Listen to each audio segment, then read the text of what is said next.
there's a question, a reasonable question of, okay, here's this agency, and it's engaged in criminal activities around the world, some of which are quite deadly, some of which are quite provocative in the sense of laying the groundwork for large-scale military conflict.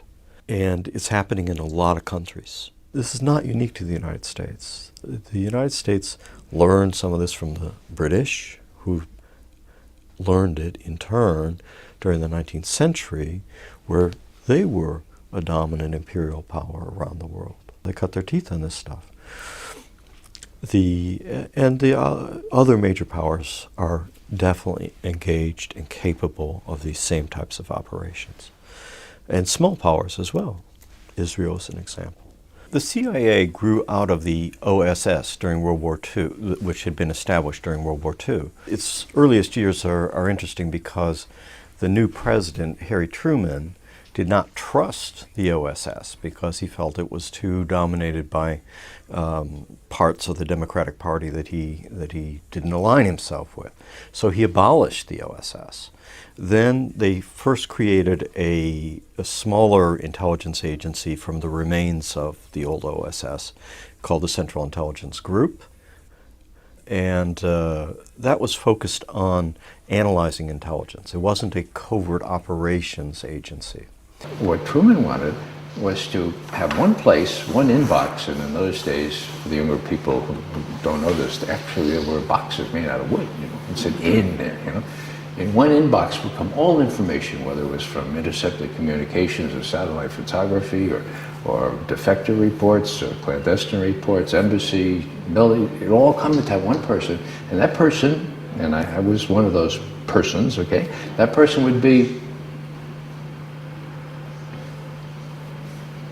not supposed to use that word here in Washington, but if you promise not to let it get out of this room, it's accountable, okay? One person would be accountable for looking at that stuff, pouring through it, and if it were important, and it often was, as working in the Soviet Union, then what you wrote up, assuming it was good analysis, that could end up on the president's desk the next morning. Unadulterated synthesis of information. About 2 years after that, many of the agents who had worked on the covert operations side, the paramilitary warfare operations, black operations, that sort of thing, were re-established in an outfit called the Office for Policy Coordination. And this office, quote unquote, eventually grew to have about 5,000 agents in the early Cold War years. So the existence of this office was itself entirely top secret. It had no open existence at all. And it wasn't until some years later that the Office of Policy Coordination was folded into the CIA, and the CIA became an agency, I'm talking about the early 1950s now, that openly had both a clandestine black operations arm and an intelligence analysis arm. The OPC was set up to organize propaganda, economic warfare, preventive direct action, sabotage, demolition, subversion against hostile states, including assistance to underground resistance groups and support of indigenous anti-communist elements in threatened countries of the free world. What happened at the end of World War II, when Truman disbanded the OSS, the covert operators were in the wilderness for a little while. And some of them had been leading Wall Street bankers and lawyers. And there's a certain logic there, because prior to the war, the people engaged in international trade and international law were a relatively small number of people, and they were the specialists in international affairs for the United States. So, for example, the man who was later to become chief of covert operations, black operations for the CIA, was a man named Frank Wisner, quite a prominent Wall Street lawyer. The man who later became the director of the CIA was Allen Dulles. His career prior to World War II was basically in international law and cutting deals of one sort or another with trade partners around the world. Some of the trade partners included fascists, some aspects of Nazi Germany or companies associated with Nazi Germany, Italy. Prior to the war in World War II in Poland, there had been a military dictatorship, a very authoritarian country. Allen Dulles was made part of his living by helping to finance deals that kept that government in power. And there's many other examples along the same lines. During the war, they went into covert operations for the U.S. government because they had some expertise in dealing with foreign countries. After the war, they went back to Wall Street for a short time. And then by the late 1940s, they were back in the intelligence complex, in the two examples that I mentioned, in leadership and management type roles. From the beginning, the CIA was steeped in elitism. Its top leadership was made up mostly of Wall Street lawyers, while new recruits were sought through the top Ivy League universities. Gaddis Smith, a history professor at Yale, remarked that Yale has influenced the Central Intelligence Agency more than any other university, giving the CIA the atmosphere of a class reunion. One Yale institution would prove especially significant, a ghoulish fraternity known as Skull and Bones.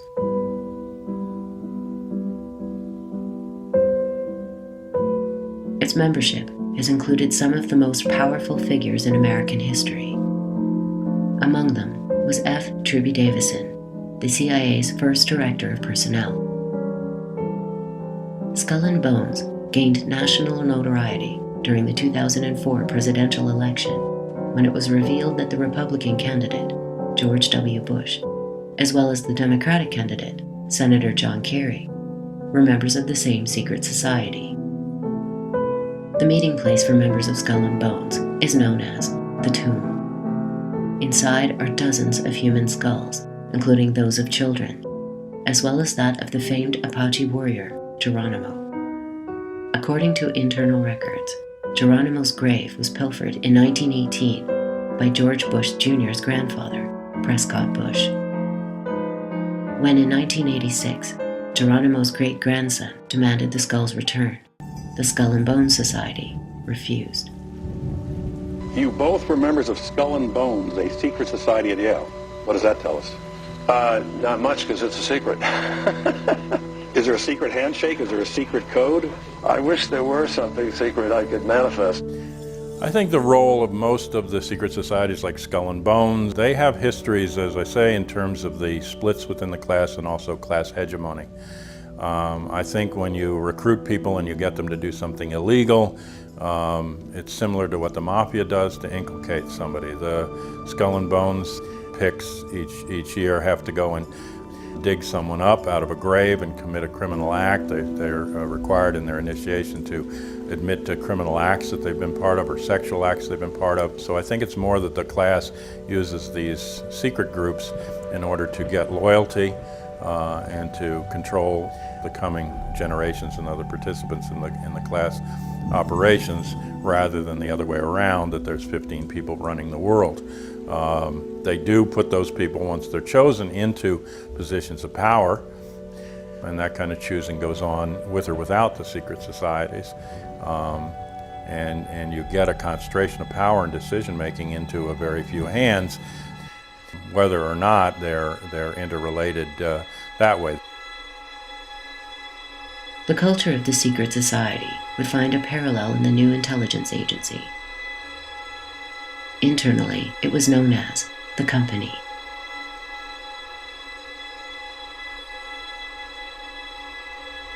Within just a few years, it would become one of the most powerful institutions in the American government. Just as Eisenhower would later warn of the military-industrial complex that he himself had helped to create, Truman would voice alarm over the evolution of the Central Intelligence Agency. He came to not only regret it, but to speak out about it. In 1963, 30 days to the day after the assassination of John F. Kennedy, Truman actually wrote an op-ed that was published in the Washington Post in which he revealed this, and he said, "I never intended for it to become what it has become." And this is very interesting because that op-ed appeared in the early edition of the Washington Post, and then it was excised from all the later editions that day. Allen Dulles, perhaps the most important of the CIA directors, flew out to Independence, Missouri to try to get Truman to retract what he had written, and he refused.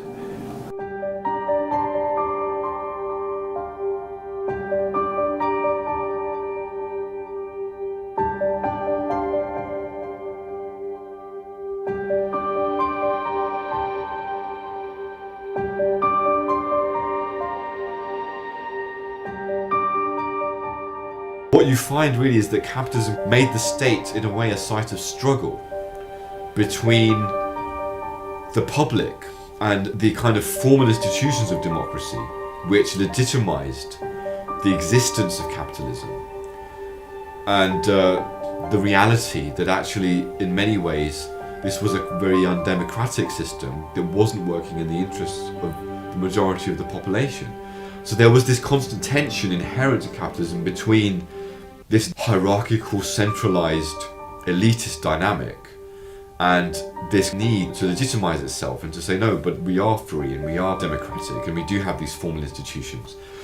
So on the one hand, that required this discourse of humanitarian interventionism and doing it for the benefit of the public good.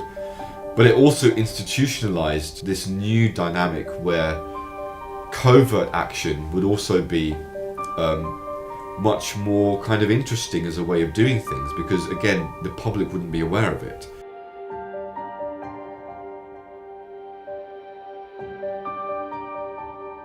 At the same time the OPC became operational, the National Security Council approved a radical new policy. It secretly authorized the CIA to conduct programs which were officially non-existent, thereby bypassing the US Congress. The NSC ordered that the new operations be deniable, meaning planned and executed, so that any US government responsibility for them is not evident to unauthorized persons, and that for those uncovered, the US government can plausibly disclaim any responsibility. Here, one of the CIA's first covert operators, Kermit Roosevelt, discusses plausible deniability in connection with the 1954 US coup against the democratically elected government of Iran.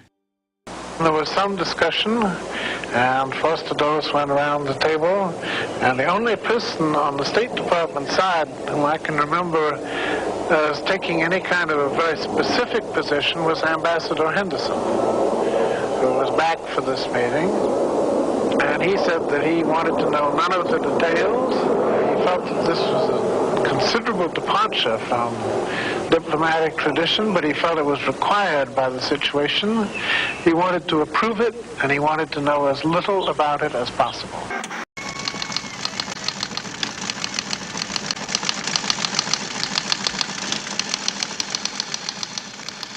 Allow Union infiltrators sufficient lead time.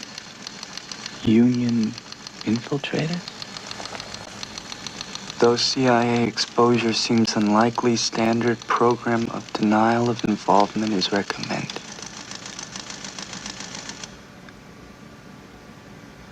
Standard program of denial recommended. I made a very deliberate decision not to ask the president so that I could insulate him from the decision and provide some future deniability for the president if it ever leaked out. But there was no denying that the president's men knew what was in the president's mind. And he had been very adamant at the time that he says, look, I don't want to pull out our support for the Contras for any reason. This would be an unacceptable option. Isn't there something that I could do unilaterally? Unilaterally. In other words, without congressional approval.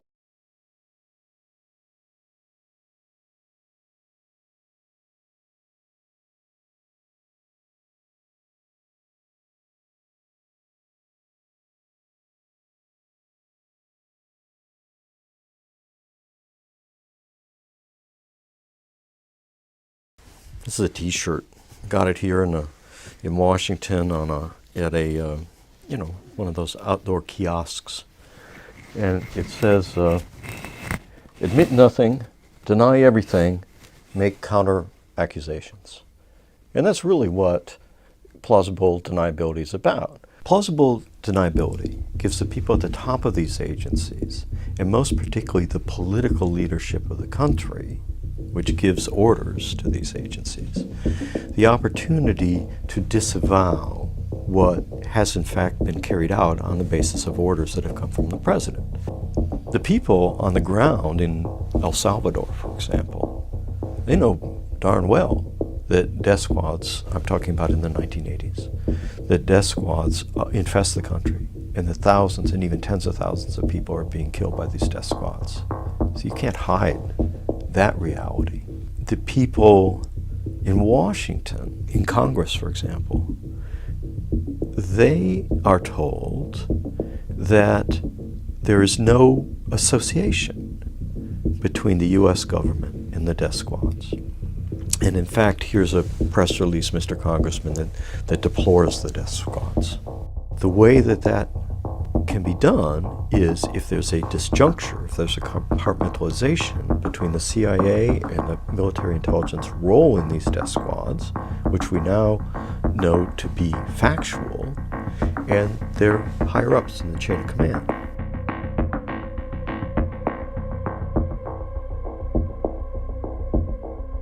Now, what was the role of the people down here? Well, that was a little more complicated. So what the U.S. Military advisors do is to teach the people in the country how to organize themselves and how to carry out missions and how to keep their mouths shut about missions and how to be more professional, quote unquote, in the jobs that the indigenous troops want to carry out anyway. It wasn't quite that the American advisors said, "Thou shalt create a death squad and you're going to report to me." No. What they said was, here's how to organize yourself to conduct missions, and don't report to me because I don't want to know it. That's how it's done. And then in Washington, back in Washington, the guys who, or women too certainly, who are in charge of managing these little units, these paramilitary units around the world, they're saying basically the same thing. Go take care of business in El Salvador and don't tell me about it because I don't want to know. We don't talk about those things in this house, do we? Oh, it's too elegant, too respectable. Nice kids, party, painting a mama up there on the wall. No place for a stinking cup. It's only a place for a hoodlum who built this house out of 20 years of corruption and murder. I'm going to tell you something. You know, you couldn't plant enough flowers around here to kill the smell. There's an attack on the whole integrity of government. If whole file cabinets can be stolen and then made available to the press, you can't have orderly government anymore. A name has now come out as the possible source of the Times Pentagon documents. It is that of Daniel Ellsberg, the top policy analyst for the Defense and State Departments. I think it is time in this country to quit making national heroes out of those who steal secrets and publish them in the newspaper. He became a household name overnight. Daniel Ellsberg, a high-ranking Pentagon official, leaked a treasure trove of secret documents to the New York Times. The publication of the Pentagon Papers seemed to affirm a widely held view.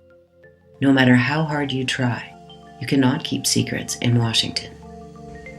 The very word secrecy is repugnant in a free and open society. Yet Ellsberg himself has a radically different take. He states that the myth of transparency is a cover story, a way of flattering and misleading journalists and their readers. Eventually, many secrets do get out that wouldn't in a full totalitarian society. But the fact is that the overwhelming majority of secrets do not leak to the American public. Secrets that would be of the greatest import can be kept from them reliably for decades by the executive branch, even though they are known to thousands of insiders. One of the most remarkable demonstrations of this capability was the Manhattan Project. the gargantuan construction effort responsible for producing the atomic bomb. Though it involved hundreds of thousands of people, not even then Vice President Harry Truman became aware of its existence until assuming the top command after the death of Franklin Roosevelt. How is this possible? Part of the answer lies in the concept of compartmentalization.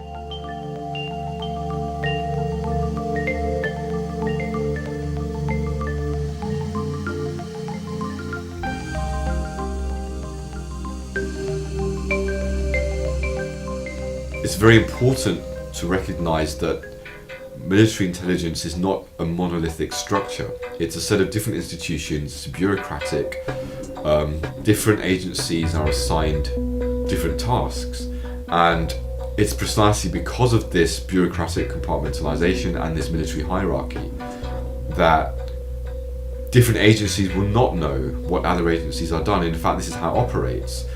A particular agency may be given a task to perform a particular component of an operation, but there is this concept of need to know. So for example, the agency may or even the subsection of the agency, or a division of the agency, or a cell operated by the agency may, on a need to know basis, understand what they need to do as a specific component of the operation. They may know that they need to travel somewhere and plant a device, or they need to go somewhere and do surveillance of somebody. But they do not necessarily know why they're doing that, or the context, or what the strategic purpose is, or anything else at all. The purpose of this is to ensure that operations are kept classified, that information remains secret, that is not subject to being leaked to the public, that is not subject to overt scrutiny from the public or from publicly nominated institutions of the government. Okay, well that sounds logical on some levels, but it has the effect of creating compartments in which particular operations are carried out. And these operations, on the one hand, may have very significant effects. I mean, that's the whole point of having an operation, right? But what the effects are, the existence of the operation, the responsibility for it, and so forth, is secret even within the CIA. You know, the entire career that I spent in the CIA, I was in the analysis half of the CIA. The other half being the operational half, or you could call it the dirty tricks half, you could call it just the half that did things rather than only talked about things and wrote about things. I was in the analytical half of the agency. Very rarely did people in the analytical half get overseas at all, but I had 2 lengthy tours overseas in the 1950s for 3 years in Germany, and in the late 1960s, early 1970s for 2.5 years in Vietnam. If you just stayed in Washington as an analyst for the CIA, you really were pretty fully compartmentalized away from operational work done in the agency. You did not have a need to know, and the discipline in the agency was pretty darn good. Like most bureaucracies, there's tension between the people at the top of the organization and those further down the line. The compartmentalization, in some instances, creates a means for different political factions to write their own foreign policy. One of the reasons we have trouble understanding how things actually happen behind the scenes is because of compartmentalization. Compartmentalization is inherent to intelligence organizations, and so even within a very secret operation, there are many more secret levels, there are many more cells, competing factions and what have you. And there are fascinating stories, for example, about how OPC, the Office of Policy Coordination, which really became the hub of the covert operations the CIA would do all over the world. Very often we had situations where the CIA was investigating something and OPC was actually doing something and hiding it from the rest of CIA and putting false material into the files to prevent discovery. And so this is very complex, very deep, very profound material. It's something we need to do much, much more research on. An important compartment of the U.S. intelligence bureaucracy is the NGO, or non-governmental organization. The majority of these groups, American or otherwise, are exactly as advertised. Organizations set up independently of the state, but not all NGOs live up to their title. Like the traditional front company, a seemingly legitimate business run and staffed by criminals or spies, some NGOs have been revealed to be thinly veiled outgrowths of government agencies, including the CIA. The key to CIA's current troubles is that unique American institution, the tax-free foundation. Here is what happened. First, CIA itself set up a number of dummy foundations, calling them by impressive-sounding, if meaningless names. Their sole function was to channel money from the CIA to a second kind of foundation. Now, these foundations were real. Some obscure, some well-known, all involved in legitimate philanthropy. But now, in addition, they agreed to become conduits for Central Intelligence, mixing up the government money with their own, and then passing it on to the ever-growing list of private organizations which, during the 40s, 50s, and 60s, were climbing aboard the CIA payroll. Let's take a closer look at those legitimate foundations which became CIA payout agencies. They are among the 15,000 charitable funds that have sprung up in America in response partly to the social consciences of the rich, partly to the structure of our tax laws. They are the operative arms of what has come to be called the American establishment, the power structure of moneyed families, august law firms, prestigious universities, which have had so much influence in shaping American life and national policy since World War II. CBS newsman Norman Glubach reports on some of the foundations which channeled money for the CIA. This building is 73 Tremont Street, Boston. Just under its windows lies the historic old Granary Burial Ground, last resting place of such revolutionary patriots as Samuel Adams and Paul Revere.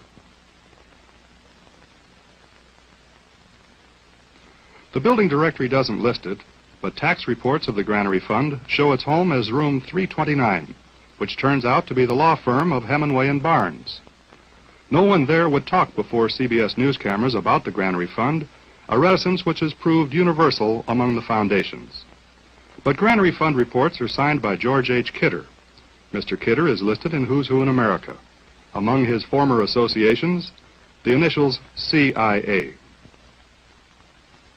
Just the CIA going around behind the scenes and trying to manipulate the process secretly by inserting money here and instructions there and so forth. They have now a sidekick, which is this National Endowment for Democracy. Good morning and welcome. It's good to have you all here to help celebrate the launching of a program with a vision and a noble purpose. The National Endowment for Democracy is, just as we've been told, more than bipartisan. The establishment of the National Endowment goes right to the heart of America's faith in democratic ideals and institutions. The attempted 2002 coup against leftist leader Hugo Chavez in the oil-rich nation of Venezuela reveals the pseudo-NGO at work. Se acabó el caciquismo de aquellos caudillos adeptos, esa falsa democracia de la élite en Venezuela se acabó. Venezuela is important because they're the third largest supplier of petroleum. I would say that Mr. Chavez, and the State Department may say this, probably doesn't have the interests of the United States at heart. During the coup attempt, the Bush administration immediately voiced support for the plotters. The Bush administration made it clear it is happy with the change in leadership in the country responsible for 15% of America's oil imports. Initially, many observers attributed the support to an ideological affinity between the coup faction and the Bush administration. However, it soon became apparent that the coup was actually sponsored by the United States itself. The National Endowment for Democracy had funneled millions of dollars to Venezuelan dissident groups and politicians, many of whom took up cabinet positions in the short-lived government. In the media, an illusion was conjured of a popular uprising and government crackdown. In reality, Chavez had the support of the vast majority of the population. This was soon made apparent when an actual uprising arose in response to the coup, forcing the Venezuelan military to reinstate the deposed leader.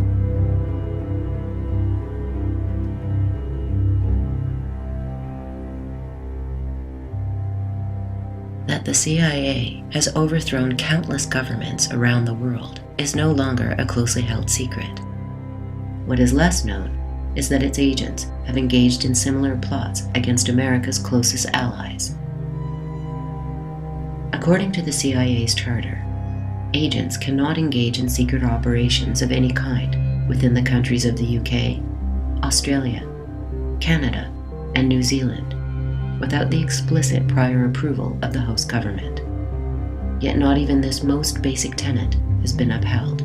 The coup against Gough Whitlam's Labour government in Australia in 1972 exposes a wide variety of dirty tricks used by intelligence agencies to undermine democracy. We will not yield to blackmail. We will not be panicked. We will not turn over the government of this country to vested interests, pressure groups, and newspaper proprietors whose tactics would destroy the standards and traditions of parliamentary government.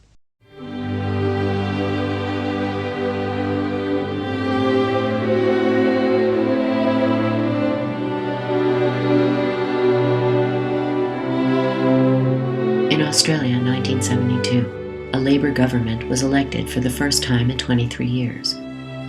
It would be brought down in a de facto coup d'etat conducted by the CIA in liaison with Britain's MI6 and, most shockingly, Australia's own intelligence services. Since assuming power in Australia, Whitlam's Labour government had enacted a series of reforms. These included raises in wages, pensions, and unemployment benefits, free national health care, equal pay for women, the abolishment of tuition fees, new services for Aboriginal peoples, and the replacement of God Save the Queen with Australia's own national anthem. Most disturbing to Washington, however, was the withdrawal of Australian troops from Vietnam, the support of Palestinian rights, and the proposal of an Indian Ocean zone of peace. Worst of all, Whitlam hinted that he might shut down a number of American military bases, including Pine Gap. When CIA Director William Colby petitioned his counterpart at MI6, Sir Maurice Oldfield, for help, he stressed that Australia was traditionally Britain's domain, and that if Pine Gap were closed, the alliance would be blinded strategically. Unbeknownst to Australia's new Prime Minister, the Australian Security Intelligence Organisation had not only been working closely with the CIA, they had been illegally passing on dossiers concerning every member of the Labour Party, as well as union leaders, peace activists, and other Australian citizens. A slush fund was set up to provide money to both opposition parties via the Nugenhand Bank, a CIA front company.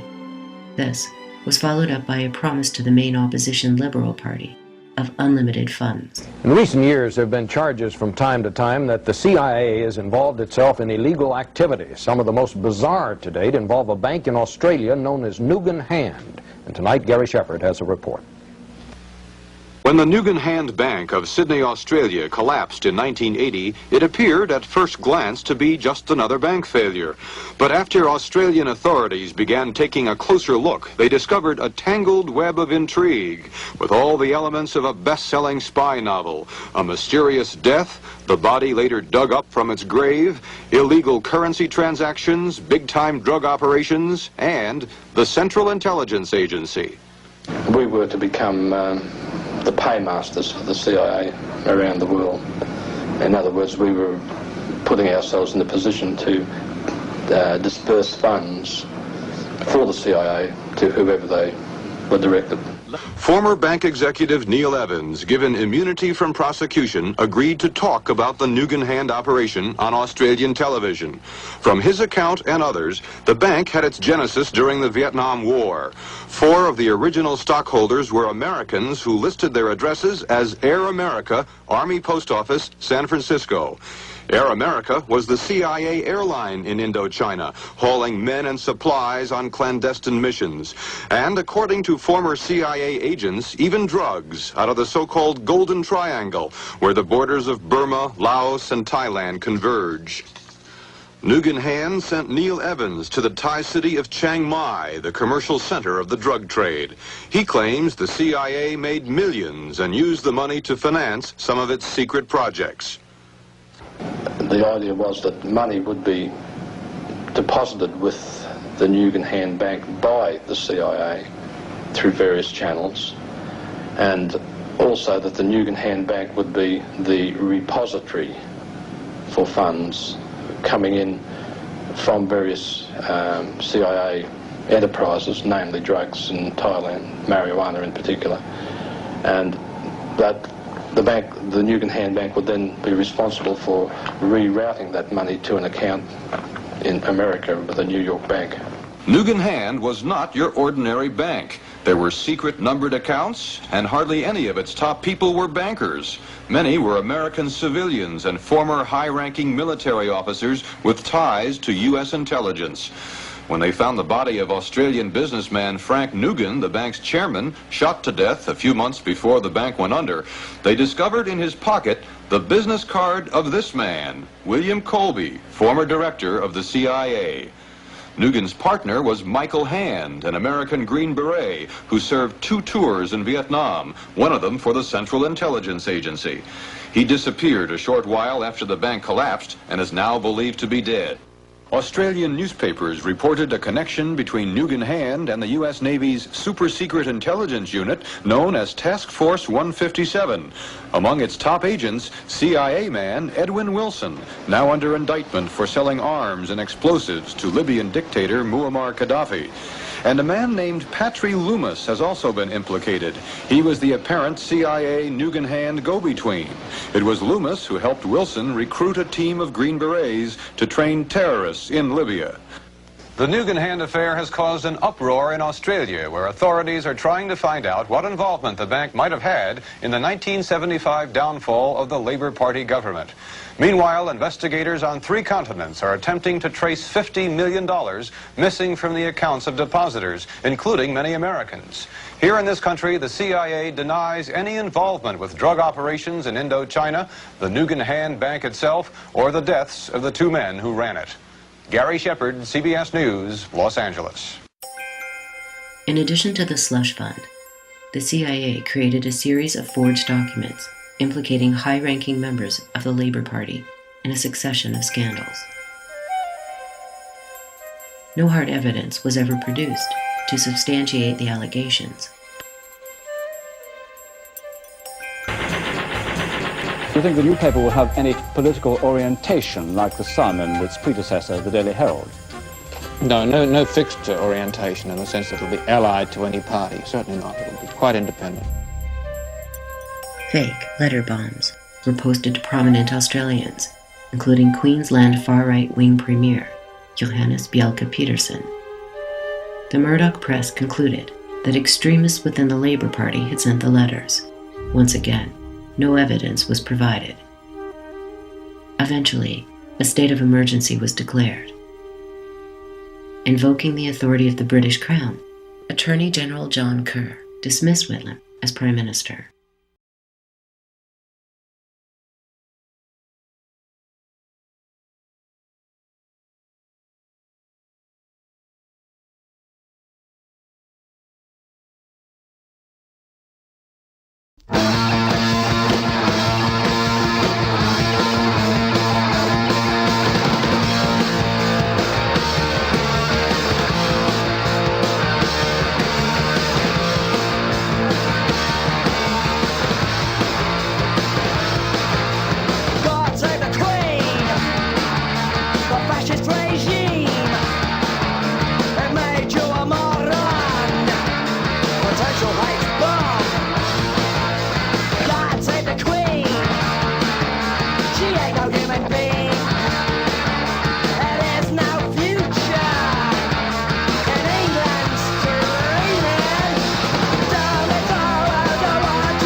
When compared to many other leaders targeted by the CIA, Whitlam and Wilson got off easy. The CIA attempted to assassinate several dozen leaders during the Cold War. Oftentimes, they succeeded. La gran humanidad ha dicho basta y ha echado a andar, y su marcha de gigantes ya no se detendrá hasta conquistar la verdadera independencia.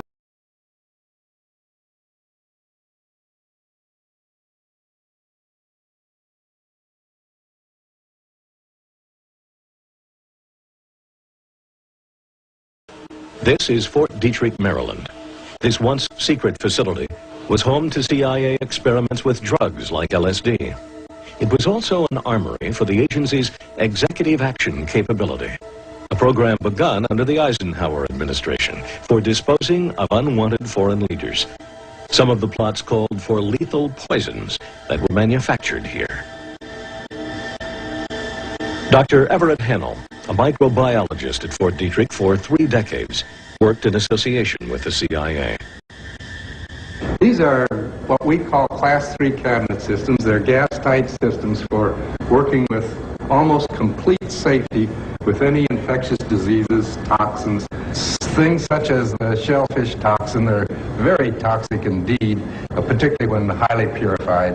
And I understand that these could be placed on steel needles and fired with air guns into an animal and induce death almost immediately. So that they were apparently a very effective, or could be a very effective type of covert weapon. Among the most disturbing CIA documents from the Cold War period is the agency's how-to guide on assassination. Beginning with the ironic disclaimer that murder is not morally justifiable, it goes on to state that killing a political leader whose burgeoning career is a clear and present danger to the cause of freedom may be held necessary. Persons who are morally squeamish should not attempt it. From there, the guide highlights potential methods. The simplest local tools are often the most efficient. A hammer, a screwdriver, a fire poker, a kitchen knife, a lampstand, or anything hard, heavy, and handy will suffice. A length of rope or wire or a belt will do if the assassin is strong and agile. For secret assassination, either simple or chase, a contrived accident is the most effective technique. When successfully executed, it causes little excitement and is only casually investigated. The most efficient accident is a fall of 75 feet or more onto a hard surface. Elevator shafts, stairwells, unscreened windows, and bridges will serve.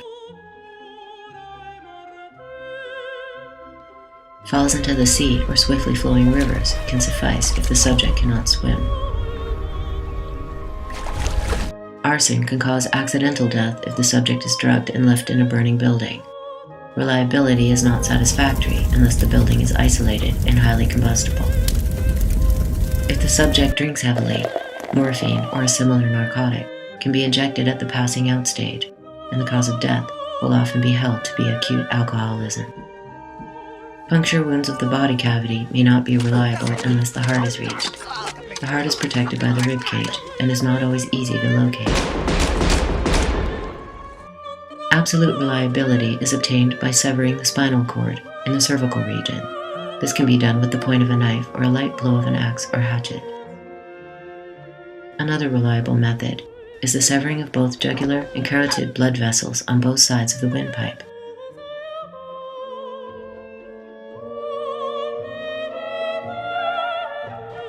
But the officers of the CIA do it because they love this country. We believe in a free and open society, and we deeply believe in upholding the laws and the values of this society. That's why we defend it, so that, in the words of my immigrant father, we can pass those values on to our children. What sort of philosophy could possibly justify such carnage?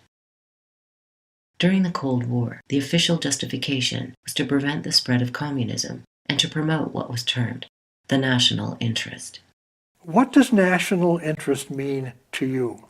If you have the feeling that there is some document that is revised every year or every couple of years, some document that exists in the U.S. government that is headlined U.S. national interests, and every year or every other year this is gone over carefully by groups of people high in the government and approved, these are our national interests. That never, ever once happens. Every single administration has and is able to make up as it goes along what it thinks the U.S. national interests are. Every single individual who works in the government may very well have in his own mind a list of what he thinks the national interests of the country are. Neither the phrase national security nor the phrase national interest has real meaning, other than to be a political tool for keeping the public uninformed. Essentially, the elite, in its ignorance and in its obsessive desire to maintain secrecy and not be accountable to the public, seeks simple explanations. They seek reasons that they can use as a jingle that will allow the public to believe in what they're doing or to ignore what they're doing. What most Americans don't realize is that we, the people, are being held accountable by foreign publics for what is done in our name. Almost immediately after the CIA's founding, the national interest was revealed to be a highly flexible frame of reference. In the coups against Mohammad Mossadegh in Iran and Jacobo Arbenz in Guatemala, neither country had communist governments, nor any links to the Soviet Union. What they did have were leaders who threatened to nationalize major industries, thereby threatening the profits of Western corporations. In Iran, it was oil. In Guatemala, land. I'm John Perkins, and I'm a former economic hitman. What we economic hitmen did essentially was to create the world's first truly global empire. I was recruited by the NSA while I was attending Boston University back in the 60s. They put me through a series of tests, including lie detector tests, psychological tests. And in that process, they determined that I had the potential for being a good economic hitman. They also discovered a number of weaknesses in my character that would make it fairly easy for them to hook me into doing this job. And so they offered me a job as a trainee. And it's interesting, you know, when you accept a job like that with the NSA, they don't tell you exactly what you're going to be doing. They tell you that for the next year or so, you're going to be training, and then at the end of that period of time, they'll really determine what you're going to be doing. But ultimately, I ended up becoming an economic hitman. We did it by using many different means, but perhaps the most common was to identify a third world country with resources that our corporations covet, like oil, and then arrange a huge loan to that country from an organization like the World Bank or one of its sisters. But that country never actually received the money. Instead, the money went to our own corporations to build big infrastructure projects in that country, like power plants and industrial parks, things that would help the very rich people in that country, as well as our own corporations, but not the majority of the people who are too poor to buy electricity or don't have the skills to get jobs in industrial parks. And yet they, the whole country, would end up holding a huge debt, such a big debt that they couldn't possibly repay it. When I lose, I pay, and when I win, I expect to get paid. I don't ask anybody to trust me, and I don't trust anybody. Big shot or penny ante chiseler. But I tell you, I haven't got it. If I had, I'd give it to you. Now, don't be like that, Blackie. Give me a couple of days and... So at some point, we economic hitmen go back and say, listen, you owe us a lot of money, can't pay your debts, sell us your oil real cheaply, or vote with us on the next critical UN vote, or send troops in support of ours to someplace in the world like Iraq. And in that way, we've created this empire. On the few occasions when we economic hitmen fail, the jackals go in, and these are people who will overthrow governments or assassinate the leaders of the countries that didn't accept the loans. I failed as an economic hitman with Jaime Roldos, the president of Ecuador, and Omar Torrijos of Panama, And because I failed to corrupt them, failed to bring them around, failed to get them to take on these loans that were so destructive to their countries, they were both assassinated by CIA-supported jackals. The words economic hitman and jackal are kind of tongue-in-cheek words. We use them, but it's like the word spy or snoop or spook or even CIA agent. People don't really use any of those terms. If you're a true CIA agent, spy, you may talk about it tongue-in-cheek, but you've got a fancier title like attaché, commercial attaché at some embassy. We economic hitmen all had fancy titles too. My title was chief economist. But we would use this term economic hitman tongue-in-cheek. And the jackals, usually people who work for what they call security firms, or a company that'll have a semi-legitimate contract with some branch of the government to do something such as protect our personnel in an embassy overseas, or maybe protect a media crew overseas, and they'll be paid to do that, but there'll be one person in that organization whose money's coming through these other channels. And sometimes the channels are what they call the black box. Money is from the CIA. The money coming through these channels to hire this one person who is essentially an assassin. On the few occasions when the jackals and the economic hitmen both fail, then we send in the military. When you have an empire, you have to ask yourself, who's the emperor? Well, an emperor is someone who's not elected, doesn't serve a limited term, and doesn't report to anyone. We do have a group of people that I call the corporatocracy, which are the people who run our biggest corporations, who do fit that definition. They're not elected, they don't serve a limited term, and they don't report to anyone. They like to say they report to their boards of directors, but they're all on each other's boards of directors, and the boards of directors basically rubber stamp what the CEO wants to do. So this is the modern equivalent of the emperor. They're all driven by one single motive, one goal, and that is to maximize profits regardless of the social and environmental costs. And in heading for that goal, they've created a world that's very dangerous, very unfair, unsustainable, a world that I certainly don't want to pass on to my grandson.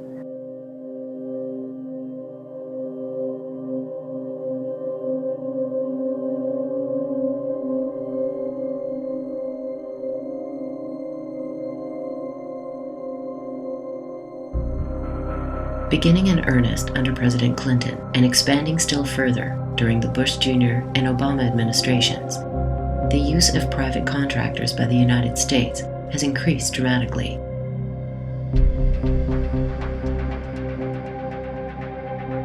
Bearing names like Titan and Aegis, they are the modern equivalent of the mercenary army.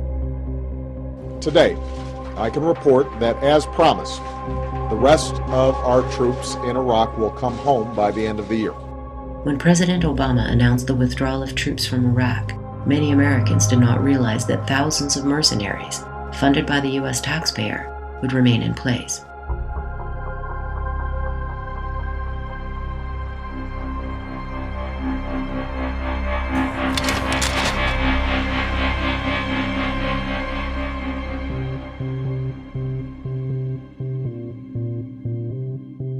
Far from saving costs, these private contractors have repeatedly robbed the U.S. taxpayer for millions of dollars.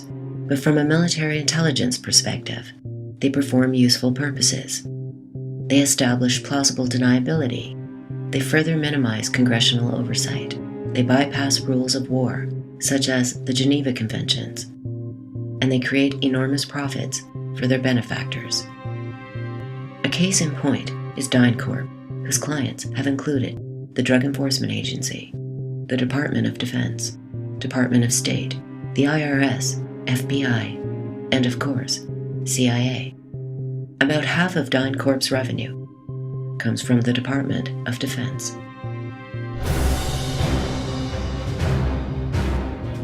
Every day, the people of DynCorp International are hard at work, supporting defense, diplomacy, and development initiatives. Because we believe in the relentless commitment that has made us a leader in providing government support solutions. With 22,000 employees in 39 countries, we provide total support in aviation and land systems, logistics, training and mentoring, intelligence, international development, anti-corruption, and base operations. We believe in doing the right thing always for our customers, our employees, and those we serve. In 1999, it was revealed that employees of DynCorp were not doing the right thing. They were working with the Serbian mafia in the trafficking of sex slaves, including children. Mr. Secretary, I watched President Bush deliver a moving speech at the United Nations in September 2003, in which he mentioned the crisis of the sex trade. The President called for the punishment of those involved in this horrible business. But at the very moment of that speech, DynCorp was exposed for having been involved in the buying and selling of young women and children. While all of this was going on, DynCorp kept the Pentagon contract to administer the smallpox and anthrax vaccines and is now working on a plague vaccine through the Joint Vaccine Acquisition Program. Mr. Secretary, is it policy of the U.S. government to reward companies that traffic in women and little girls? Thank you, Representative. First, the answer to your first question is no. Absolutely not. The policy of the United States government is clear, unambiguous, and opposed to the activities that you described. The second question. Well, how do you explain the fact that DynCorp and its successor companies have received and continue to receive government contracts? I would have to go and find the facts, but there are laws and rules and regulations with respect to government contracts, and there are times that corporations do things they should not do, in which case they tend to be suspended for some period. There are times then that under the laws and the rules and regulations passed by the Congress and implemented by the executive branch, that corporations can get off of out of the penalty box, if you will, and be permitted to engage in contracts with the government. They're not generally not barred in perpetuity. This company was never in the penalty box. If you could proceed to my second question, please. DynCorp was not placed in the penalty box and was soon back to its old tricks. In 2009, WikiLeaks cables revealed that DynCorp was arranging sex parties for Afghan politicians involving small boys. One of these politicians was the Minister of Education. Nor has the intelligence bureaucracy itself remained idle since the founding of the CIA. Under the Reagan administration, a new player emerged, JSOC, or the Joint Special Operations Command. JSOC was ostensibly created as a response to the failed 1980 hostage rescue attempt of American embassy personnel in Iran. It went on to conduct operations in Honduras, El Salvador, Nicaragua, and countless other nations. The basic premise that I was saying is there's a unit known as the Joint Special Operations Command, JSOC. It's a separately independent unit that does not report to Congress, at least in the years I know about, and I spent, if people read a story I wrote last summer in the New Yorker, the Congress people are very upset, the senior leadership. It has been given executive authority by the president in as many as 12 countries to go in and kill, we're talking about high-value targets. That's absolutely correct. Recently, it was revealed that JSOC has been training members of the MEK, an Israeli-backed terrorist group, on U.S. soil, at the very same time that MEK was cited on the State Department's own list of terrorist organizations. If they're killing people that we like, it's not terrorism. By the way, we should add that the Brits and even the EU have basically moved away from that terrorism name because, again, they like having these guys. I mean, if somebody else can do the dirty work and you can make an absolute denial, as we have seen from the likes of our Secretary of State, who said, we are absolutely not involved in the assassination of these 5 scientists, and we have absolutely said it definitively, isn't it nice to have an organization? I'm not suggesting this is the organization, but it's nice to have an organization that can do something so you can say, it wasn't me, it must have been somebody else. You know what I mean? The United States now has 16 separate intelligence agencies, ranging from the ONI, the Office of Naval Intelligence, to the DIA, the Defense Intelligence Agency. Admiral Dennis C. Blair, whom President Obama appointed Director of National Intelligence, disclosed in 2012 that the current annual budget for America's 16 intelligence agencies is a remarkable $75 billion. More than the entire military budgets of major powers, such as the UK, France, and Germany. It employs more than 200,000 operatives worldwide, many of whom are mercenaries. Giving the intelligence community more money is like pouring gasoline onto a fire. It is a really bad idea. There's no oversight, there's no accountability, and therefore they'll go on. I mean, General Hayden, who's now violated the Constitution twice, once with wireless wiretapping and the second time with torture and rendition.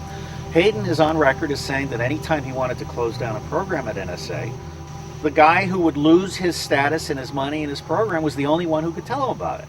So no oversight has really created a monster. There are 16 intelligence agencies. It turns out that the State Department, which costs almost nothing, produces the most value with open source intelligence, with information that is not stolen and is legal and ethical. Then you have the CIA, which has a mishmash of analysis and a mishmash of clandestine collection. And then after that come the technical agencies. The National Security Agency, which does signals intelligence, including warrantless wiretapping, and some other elements. And the long and the short of it is that we're spending $60 to $75 billion, of which CIA spends no more than $6 billion. And we're spending it on things that don't work. Lockheed will spend $100 million of the taxpayers' money on a satellite, and it'll self-destruct on the launch pad, and Lockheed will be given a contract to build another one. I mean, this is nuts. Policymakers are so stupid they would rather a secret picture than an intelligent human analysis. And so the whole system is rotten. The next president can safely cut the secret budget by 80% and move that money into education and open sources and do vastly better, not just for America, but for the rest of the world to whom that information can be given for free in sense-made form. So right now our government is completely out of touch with reality, and it's the Keystone Cops on steroids and armed. Okay? I mean, we're really in deep, deep trouble here. Have a nice day.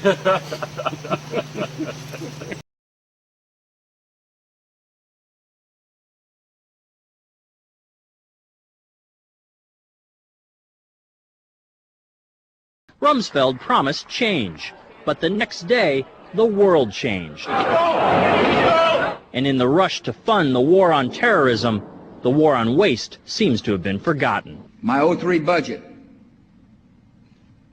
calls for more than $48 billion in new defense spending. More money for the Pentagon when its own auditors admit the military cannot account for 25% of what it already spends. According to some estimates, we cannot track $2.3 trillion in transactions. $2.3 trillion with a T. That's $8,000 for every man, woman, and child in America. 20 years ago, Pentagon employee Franklin C. Spinney made headlines exposing what he calls the accounting games. He's still there, and although he does not speak for the Pentagon, he believes the problem has gotten worse. Those numbers are pie in the sky. The books are cooked routinely year after year after year. Retired Vice Admiral Jack Shanahan commanded the Navy's Second Fleet the first time Donald Rumsfeld served as Defense Secretary. With good financial oversight, we could find $48 billion in loose change in that building without having to hit the taxpayers. In the 2.5 minutes since this report began, the Pentagon has spent nearly $2 million, and it may never know where 25% of those tax dollars went.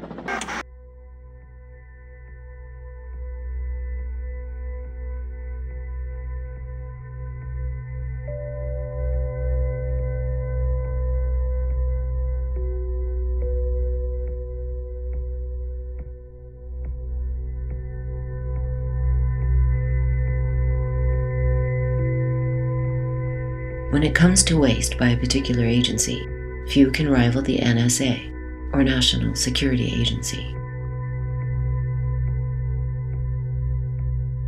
Its headquarters, nicknamed Crypto City, employs over 40,000 people, more than the CIA and FBI combined.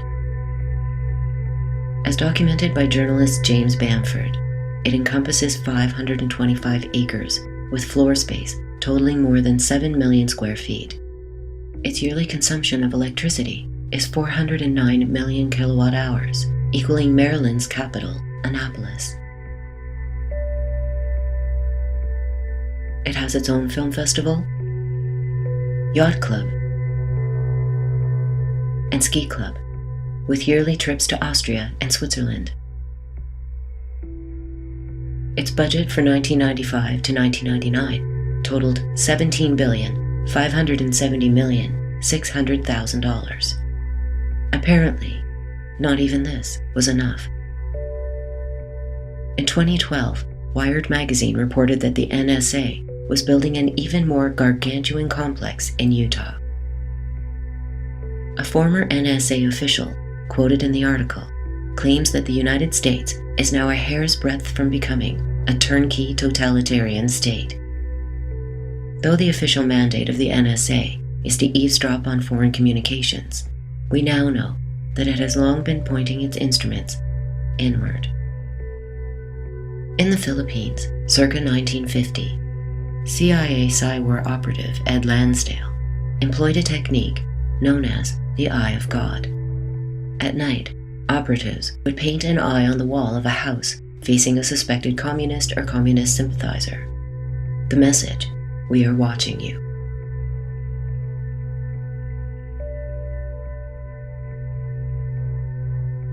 In some respects, the NSA's well-publicized spying on American citizens has the same effect.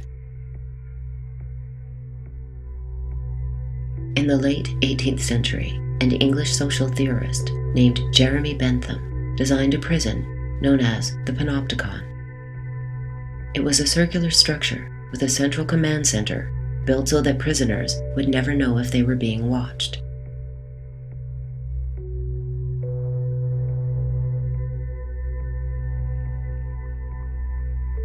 French philosopher Michel Foucault stated that the goal was to induce in the inmate a state of conscious and permanent visibility that assures the automatic functioning of power. Regardless of intent, NSA agents can only analyze a tiny portion of the information they intercept. Yet, the very fact that they have claimed the right to spy on American citizens is a gross violation of their mandate. Similarly, the CIA, which is prohibited from conducting internal security functions within the United States, has repeatedly broken its own rules. Under Operation Chaos, the agency spied on leftists during the Civil Rights era. Under MKUltra, they used thousands of American citizens as human guinea pigs. During Operation Mockingbird, they illegally propagandized the American public. Do you have any people being paid by the CIA who are contributing to a major circulation American journal? We do have people who submit pieces to American journals. Do you have any people paid by the CIA who are working for television networks? This, I think, gets into the kind of getting into the details, Mr. Chairman, that I'd like to get into in executive session.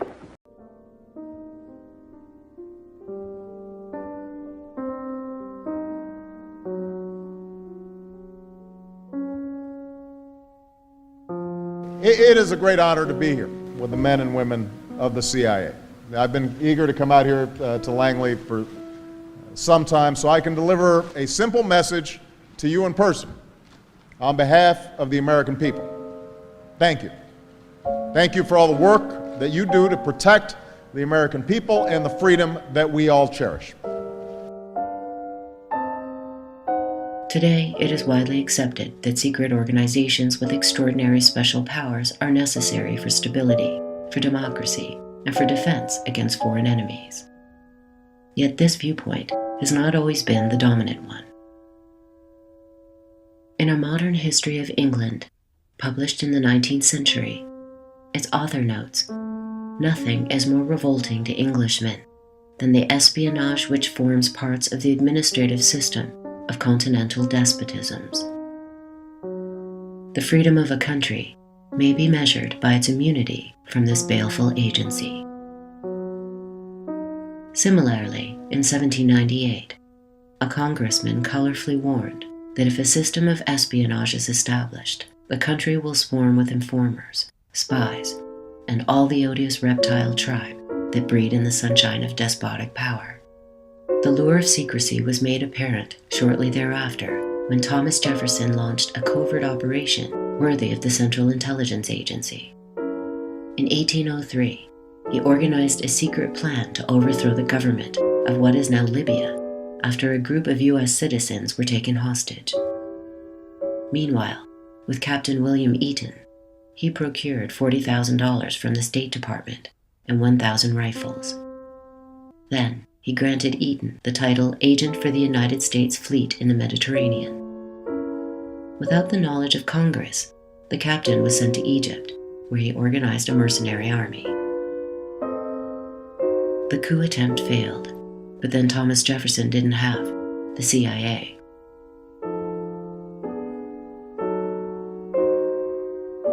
If the corporatocracy has become the de facto emperor of the United States, the shadow government has become its elite guard.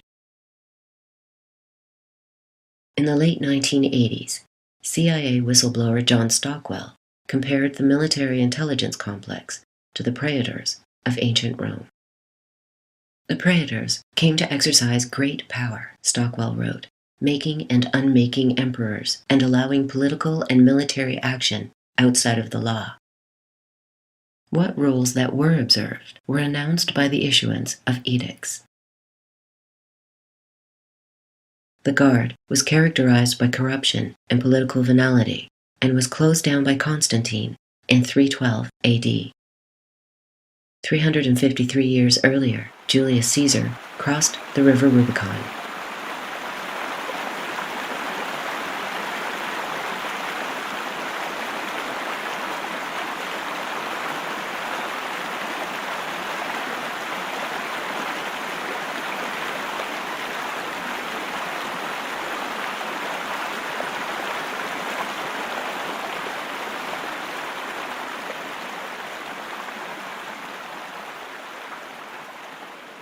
Roman law specified that only elected magistrates could hold imperium or right of command in their provinces.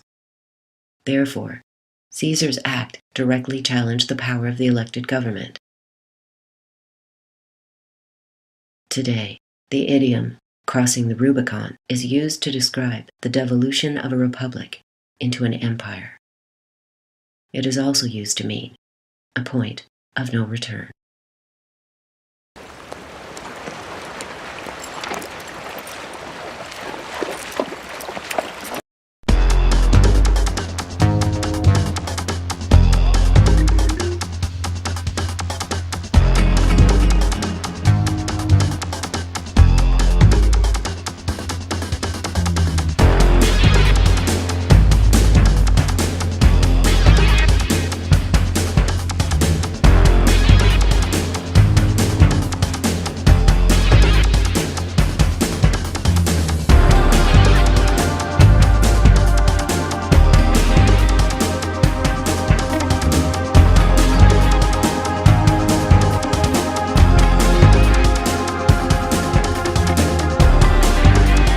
Funny how secrets travel on.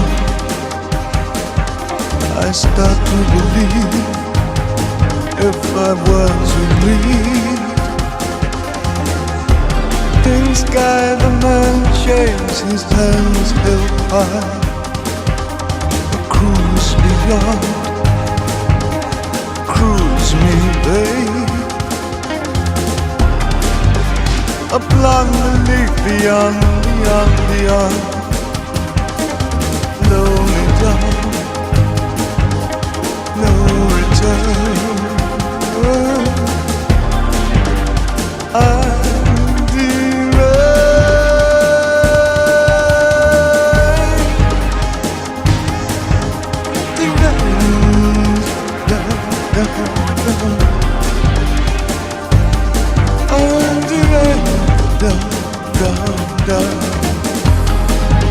So cruise me, baby, on.